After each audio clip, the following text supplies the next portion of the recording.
প্ৰিমে গৃহ আৰু ৰেচন কাৰ্ডক লৈ বিলাসীপাৰাত ভয়ংকৰ দুৰ্নীতি দৰিদ্ৰ হিতাধিকাৰীৰ পৰা ৰেচন কাৰ্ডৰ নামত উৎকোচ লোৱাৰ অভিযোগ দৰিদ্ৰ পৰিয়ালৰ পৰা 20,000 টকাকৈ সংগ্ৰহ প্ৰিমে গৃহ নামত প্ৰধানমন্ত্ৰী আৱাস যোজনা গৃহ আৰু ৰেচন কাৰ্ড দিয়াৰ নামত দুখীয়া দৰিদ্ৰ হিতাধিকাৰীৰ পৰা উৎকোচ লোৱাৰ অভিযোগ প্ৰিমে আঁচনিৰ চৰকাৰী নীতি নিয়মক জলাঞ্জলি দি প্ৰতিটো ঘৰৰ বাবদ 2,000 পৰা 20,000 টকা লোৱাৰ অভিযোগত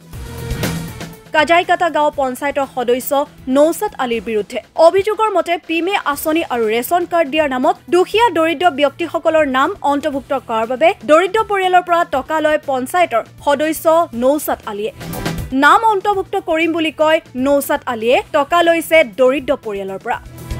যি সময়ত ৰাজ্যৰ মুখ্যমন্ত্ৰী হিমন্ত বিশ্ব শৰ্মাই ঘোষণা কৰে যে কেৱল চাউলে নহয় ৰেচন কাৰ্ড থাকিলে লাভ কৰিব দাইল আৰু চেনি বিনামূলীয়া তাৰ পাছত সাহস ক'ত পালে নৌসাদ আলীয়ে টকা লোৱাৰ আৰক্ষীয়ে কি ব্যৱস্থা গ্ৰহণ কৰিব সেয়া লক্ষণীয় হ'ব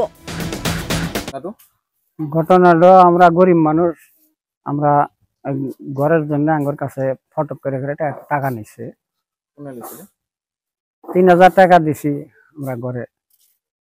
কাক দিছিল নসাত নাম্বার আর সামাত ইঞ্জিনিয়ার নিয়ে গেছে ফটো করে আপনারা ঘর আইছে না ঘর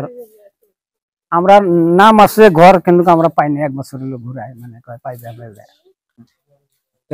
আমরা ঘরের জন্য আমরা টাকা দিছি আমরা সরকারের কাছে আবেদন জানাইছি আমরা যে ঘর দুজন পাই আর যে আঙ্গের টাকা নিছে আঙ্গের টাকা আঙ্গের দেয় নাই তার শাস্তি নাই ঘটনাটো হল কাজাইকাটা গাঁও পঞ্চায়েত এজন সদস্য আছিলে তেখেতৰ নাম উৰুফে নৌসাদ আলী উৰুফে শাহজাহান আলী তেখেতে মানে কিছুমান ব্যক্তি মানে দুখীয়া ব্যক্তিসকলৰ পৰা পইচা লিছিল মানে ৰেচন কাৰ্ডৰ পইচা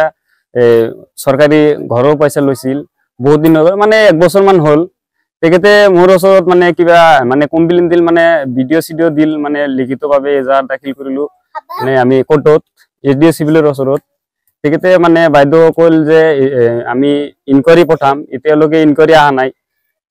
পইচা কিনি কেতিয়া মানে ভিখাৰীৰ পৰাও পইচা লৈছে 3,000 4,000 20,000 টাকা নেওয়াৰ ৰিপোৰ্টও আছে তেখেতৰ মানে মোৰ আছে প্ৰুফ দিব পাৰিম আমি এটু মানে তেখেতে পইচা মানে ঘুৰাই বিচাৰিছিলে কৈছে পইচা এতিয়া নহব এটু ঘৰ দিম বুলি কৈছে এতিয়ালৈকে ঘৰ দিয়া নাই সরকারলে কি আহ্বান জানাই সরকারের লগত হেমন্ত বিশ্ব শর্মার লগত এটুই আহ্বান জানাইছো যেজন ব্যক্তি পয়সা লৈছে দুখীয়ার পৰা মানে ভিখাৰীৰ পৰা সেইজন ব্যক্তিক মানে এটু আইনগতভাৱে শাস্তি প্ৰদান কৰিব লাগে আৰ যে ব্যক্তি লোকে পয়সা দিছে তেখেতক পয়সা ঘূৰাই দিব লাগে এটুই আমি আহ্বান জানাইছো বিলাসীপাৰাৰ পৰা Abdul মজিদৰ report my news any